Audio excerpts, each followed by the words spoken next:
On the outskirts of Berlin stand traces of the supercity Adolf Hitler envisioned. Forgotten and abandoned, they are what remains of his attempt to build a new world capital. Hitler was responsible for death and destruction on an unprecedented scale. But he didn't only want to destroy, he wanted to build, to remodel his country according to his own vision. And this new city would be the project's showpiece. There's nothing like this has ever been tried or achieved. Nobody has ever replanned, rebuilt a whole city in this way. Hitler wanted structures bigger and better than anything that had been built before. A domed hall so large that the Eiffel Tower could fit inside. A stadium that would hold 400,000 people. But his dream was never fully realized, and it died with him at the end of the Second World War. After 6 decades of research and using new computer graphic technology, it's now possible to recreate the city that Hitler intended, to reflect the glory of the Third Reich.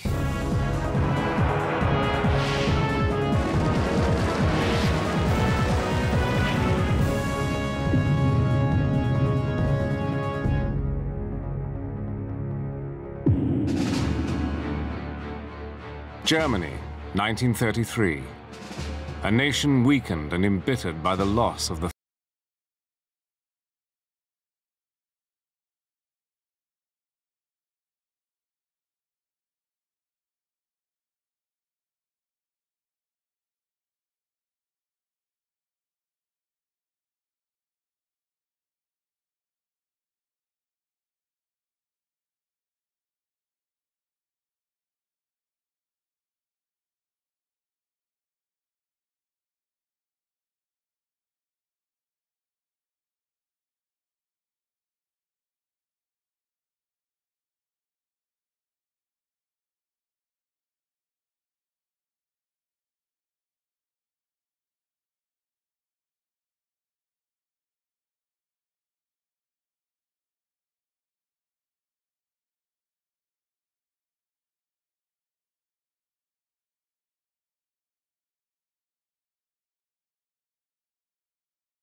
get to their seats, be served with hot dogs, use toilets and all the rest of it.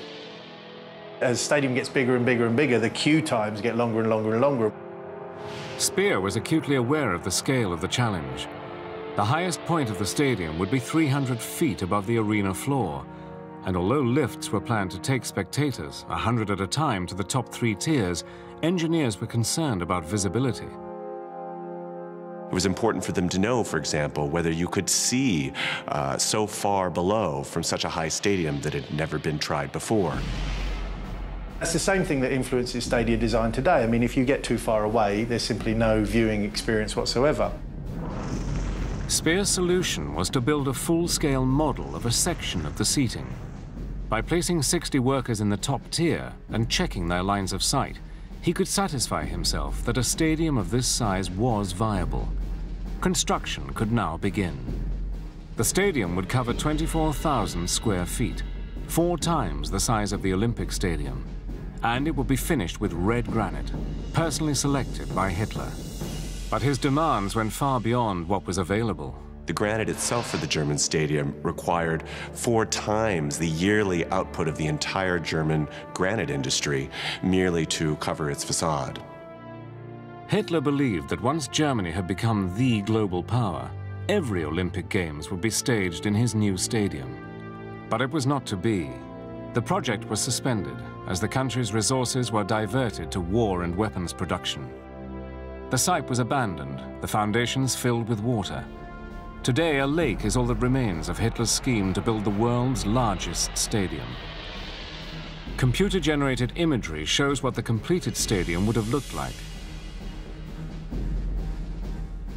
But to Hitler, this was just a side project. His main focus was always a new capital. He would tear down Berlin and replace it with his world capital, Germania. It would be his most ambitious project and the Nazis' greatest achievement. But Germania was never built. Deep in Berlin's state archives are clues to what Hitler's dream city would have looked like. It's the same with all great dictators. They want to demonstrate their great power with architecture. And with Hitler, he wanted to show the world. Blueprints reveal ambition on an extraordinary scale. It was the visual tip of the iceberg for a very extensive restructuring of the entire social, political, and economic order. Hitler detested Berlin and considered it decadent and depraved. He pointed to Berlin as a city that was not emblematic of the power of a real Germany. Particularly, he talked about, for example, Jewish department stores as being a sign of sickness, architectural sickness, but also, of course, political sickness of the regime. Although Hitler had been democratically elected leader by the German people, in fact, only 1 in 4 Berliners had voted for him. Now he was in power, he would make them pay. His monuments would be built on the rubble of their homes. A model from the time reveals the scale of the new city's layout. 60,000 flats and houses would be bulldozed. More than 100,000 people would be made homeless.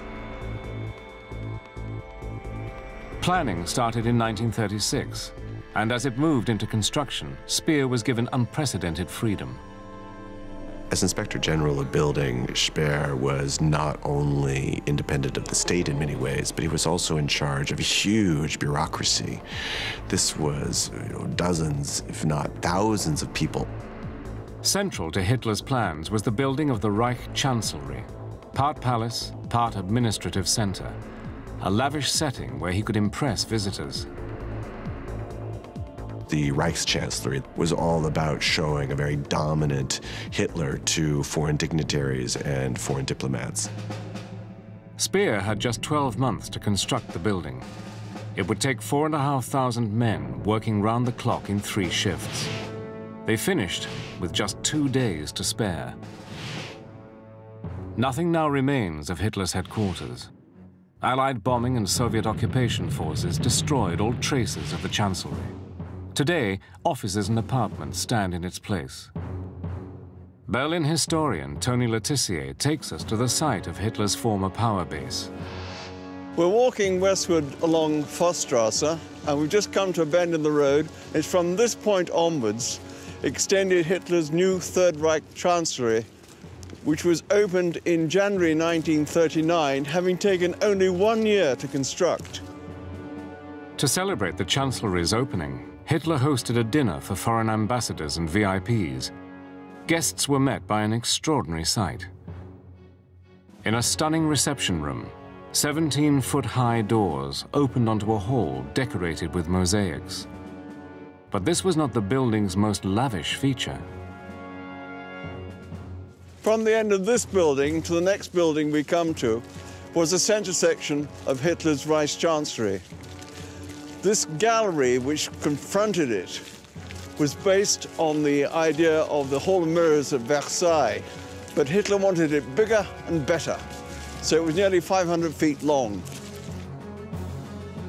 Hitler insisted the floors were always kept highly polished.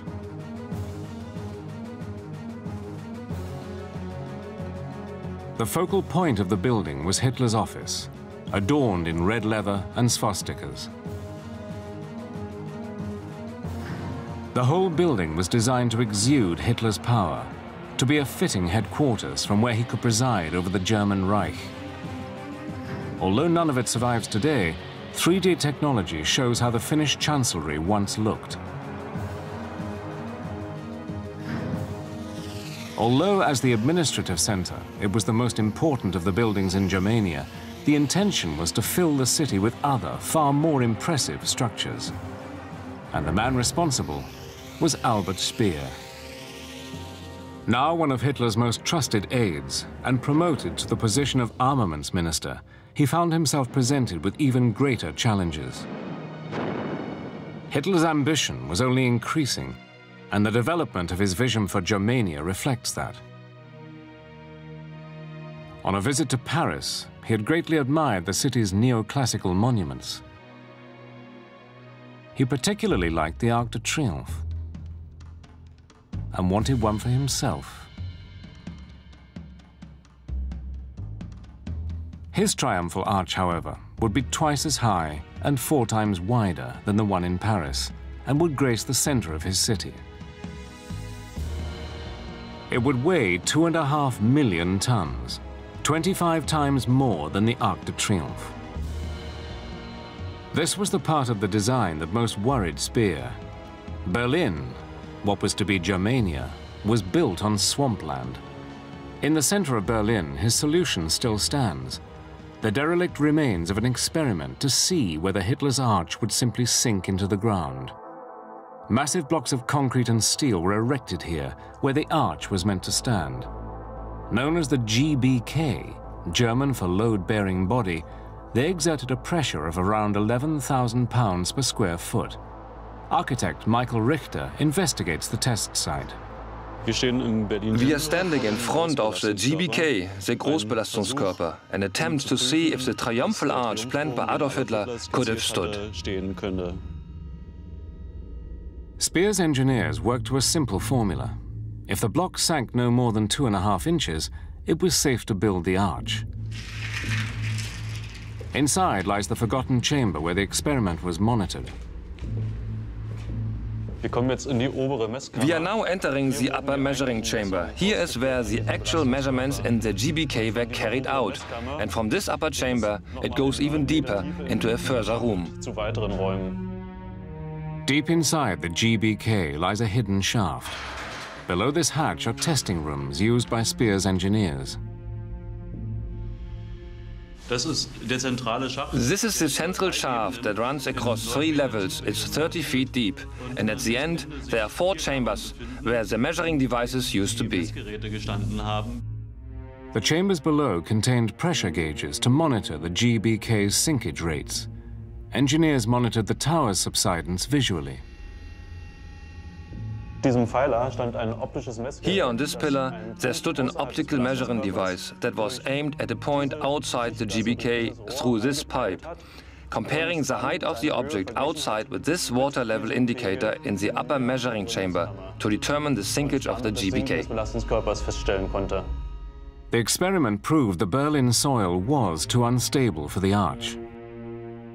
The attempt here showed that it would have been impossible to build the triumphal arch without fortifying the ground.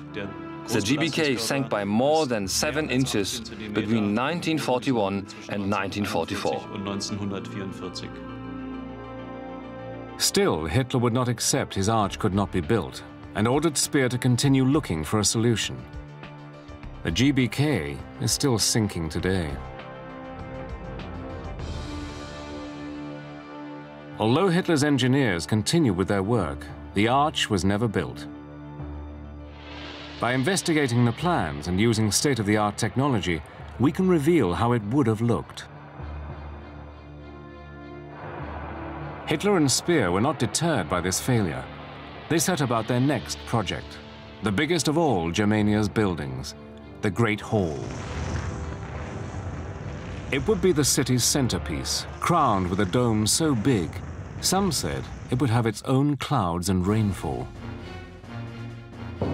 Its design would test the bounds of what was possible in construction, and it would demand the ruthless brutality which had become the Nazis' hallmark. It would be built using slave labor. In 1936, Adolf Hitler unveiled plans for the most ambitious of all his building projects, a vast domed space called the Great Hall. The Great Hall was the absolute focal point of the north-south axis. It was a gigantic building which had by far the largest dome in the world at the time. It was intended to be the most important of all Germania's buildings, a symbol of greatness. It was to be Hitler's engineering masterpiece. Land was cleared, workers hired, digging began. Unlike most of Germania's buildings, which were designed by architects, the Great Hall was designed by Hitler himself. He looked to one of antiquity's most famous monuments, the Pantheon in Rome. He'd seen it in 1938 and was deeply impressed, but his hall would be bigger. What's really important to remember is that the scale is so much more gargantuan in the Great Hall. The Pantheon was already a large domed space, but the Great Hall was so much bigger. Engineer Ed McCann assesses the plans for the Great Hall. This isn't just 2 or 3 times bigger than the Pantheon. This is 8 times as wide as the Pantheon, 2.5 times the length of a football pitch. You could fit 2 Saturn V rockets in there and still fly around the top in a small helicopter. This is just an enormous space, and nothing like it had been done before then, and in fact nothing like it's been done since. The Great Hall was to symbolize Hitler's mastery of the world. At its highest point would stand an imperial eagle. It would hold in its claws not the usual swastika, but the globe. The dome represented the vault of the sky spanning Hitler's global empire. The interior would mimic that of the Pantheon. In the main wall, a large niche would contain a 78-foot statue of the imperial eagle, perched over a pulpit. 3 tiers of seats would surround a central arena. Around these, 100 pillars, 3 stories high, would reach to the coffered ceiling. The building was intended to hold up to 180,000 people. Above them would be a roof that rose almost 1,000 feet. And the intention was to build it all from granite. Could Speer have built a structure of such colossal dimensions? Engineer Ed McCann has made calculations based on the existing blueprints. This dome would have weighed in excess of 200,000 tons. That's about, 500 fully laden jumbo jets. And in order to see whether he was even vaguely right, we took his drawings and our understanding of what he tried to do, bunged it into one of our modern structural engineering packages. Rather to our surprise, found out that it could more or less be made to work as he imagined it. Even though technically possible, the sheer scale of the building would have been problematic. Condensation from the breath of 180,000 people would rise to the top of the dome and then, cooling, fall like rain. To Ed McCann, the proportions of the dome would have rendered it not magnificent, but ridiculous. This is an absolute parody of the Pantheon. I mean, he's taken a very adjusted form and balanced form, structurally rational diagram, and turned it into an overblown, top-heavy, inflated in every sense of the word solution. And I really don't like it at all. I think it's irrational in structural terms, it's hideous in moral terms, and it really doesn't do any justice to its inspiration insofar as that was the Pantheon. The project would never get beyond the land-clearing phase, and Speer's plans would ultimately be thwarted by war. But evidence lies all around Berlin of how far he would go to make Hitler's vision a reality. Outside the city was a center for the production of building materials, revealing the brutal nature of Hitler's quest for glory. It was part of the concentration camp, Sachsenhausen. Germania would be built on slave labor. Sachsenhausen was the prototype concentration camp. Built in the shape of a triangle, it could be controlled from just one machine gun emplacement. In 1938, it was extended to incorporate a new brickworks. A harbor was built to transport the camp's enormous output into the center of the city by canal. Speer had signed a contract with the SS for all the bricks that Sachsenhausen could produce. Given that Sachsenhausen was near Berlin, it was meant to be a major provider of bricks for the rebuilding efforts. For the camp's inmates, the brick production line, the Klinkerwerks, was the most dreaded assignment of all. The brickworks were feared by the prisoners because it was a punishment unit, and the conditions here were the worst in all the working units of the camp.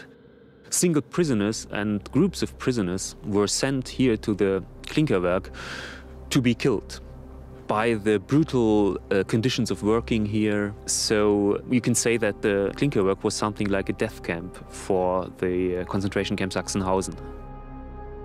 Camp survivor Adam Koenig recalls the conditions. First of all, the winter was very hard. It was very cold. We didn't have appropriate clothing. There was little food too. It was a bad job, yes. And as a young boy at that time, I thought that must be like hell. The slave workforce had to grow to meet demand. By 1944, 3,500 people were being worked to death there. The Klinkerworks were the largest brickworks in whole Europe at that time, and tens of thousands of bricks should be produced here every day. Hitler and Speer's ambition would depend on the sacrifice of countless lives. But then the outbreak of war brought a new challenge. Allied air raids threatened to destroy all Hitler and Speer had built so far. So Speer turned his attention to making the city bomb-proof.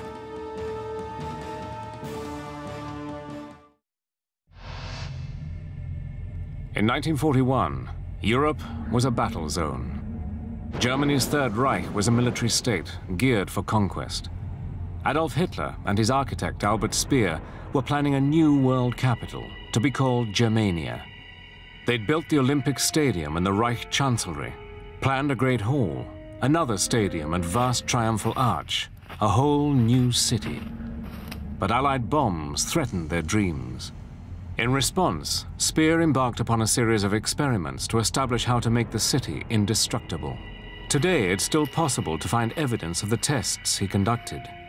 In a forest location an hour's drive from Berlin lies what was once a restricted test site.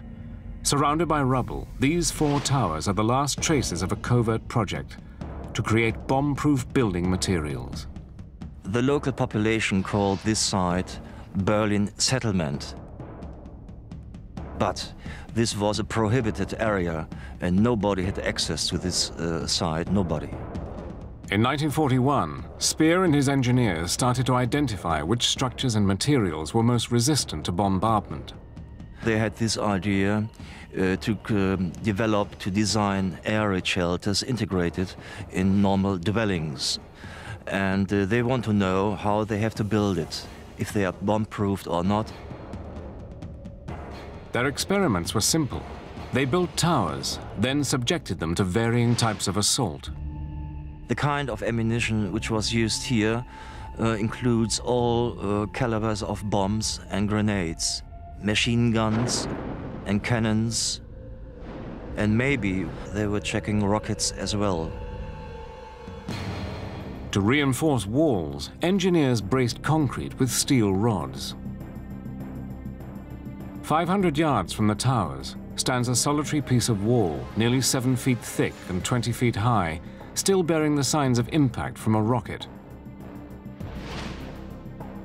The tests had two purposes: to determine how thick a wall had to be to withstand an Allied rocket attack, and to determine how fast a rocket would have to travel to penetrate such a wall. No written evidence remains of these tests. The detailed records of their results have been lost or destroyed. But it's clear that the Nazis had the technology to build structures that could survive a direct hit. They knew how to build effective bomb shelters. The only problem was the time it would take and the cost in materials and labor. While Hitler pushed ahead with his dream of creating the perfect city of Germania, the priority for his engineers became defense and survival. They were ordered to build over 1,000 bunkers and 6 anti-aircraft towers for Berlin. Ultimately, there were only enough spaces in the shelters for 10% of the population, and yet 200 million cubic meters of reinforced concrete was used. Today, beneath the streets of Berlin, are the remains of the vast complex of underground bunkers. Beneath the platform of this metro station is a perfectly preserved air raid shelter.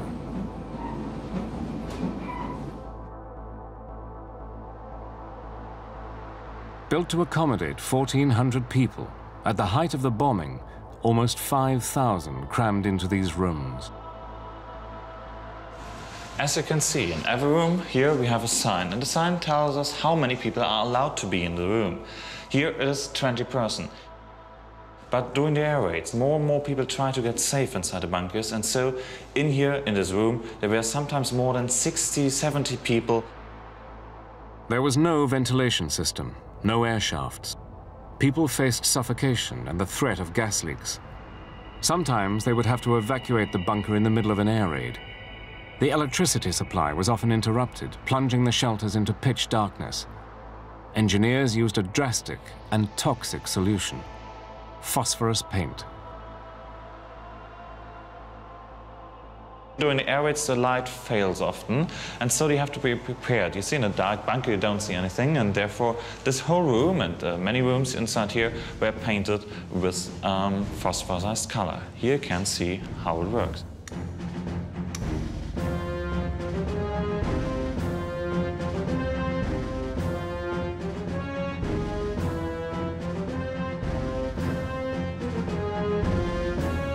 As the people of Berlin were forced to retreat below ground, so was their Führer. All important leaders in this time in the world has had his own bunker. Stalin, Mr. Roosevelt, for example, I'm sure, and Mr. Churchill. And so it's absolute normally that Hitler has had his own bunker in Berlin too. Hitler's personal bunker was sealed by the Soviet army when they captured it in 1945. But from blueprints and eyewitness testimony, we can recreate the place where he spent his last days. Rochus Misch is one of the last survivors of the Führer's bunker. When he entered it as Hitler's bodyguard, he was assured it was impregnable. The bunker war wie tot. The bunker was dead. Everyone whispered. I was afraid. I had a neighbor, and he told me that he was there when the bunker was built. He told me it had been built, so it could not be blown up. So afterwards, I was content. Almost bomb-proof, the bunker's walls and ceilings were 13 feet thick. It was not a bunker for living in. It was an air raid shelter to protect people during a bombing raid. There was no comfort in there, nothing. Such small rooms, just 100 to 130 square feet. The occupants were safe from air raids at least, but conditions were harsh, and they could not escape the fact that above them, the war was being lost. Hitler's world shrunk to a warren of chambers, a concrete tomb. Above him, Allied bombs and shells destroyed Berlin, killing any possibility that his fantasy city of Germania would ever be realized. The Hitler-Speer partnership that had begun 11 years earlier with such ambitious plans had ended in absolute defeat. Although it's since been modernized, the Olympic Stadium in Berlin is the only one of Hitler's buildings that was completed and survived intact. The Zeppelin Tribune was all but destroyed by Allied bombing and left to rot. The Congress Hall was never completed. Hitler's headquarters, the Reich Chancellery, was bombed and eventually dismantled brick by brick. And the building sites of the German Stadium, the Triumphal Arch, and the Great Hall were all abandoned. The architectural dreams for Berlin and the ideological dreams of Germania were, of course, a disaster. They resulted in the almost total destruction of many German cities, including Berlin, as well as the absolute downfall of the state. With the war lost and Germany in ruins, Hitler took his own life on the 30th of April, 1945. His architect, Albert Speer, was arrested, tried, and sentenced to 20 years imprisonment. He died in 1981 in London, a free man. Had their dream been realized, the city of Berlin would have been dominated by the grotesque monuments of the Great Hall and the Triumphal Arch they had built to glorify the Nazi regime. Berlin would have been made the capital of a Nazi-controlled world, and every major city would have been rebuilt in its likeness.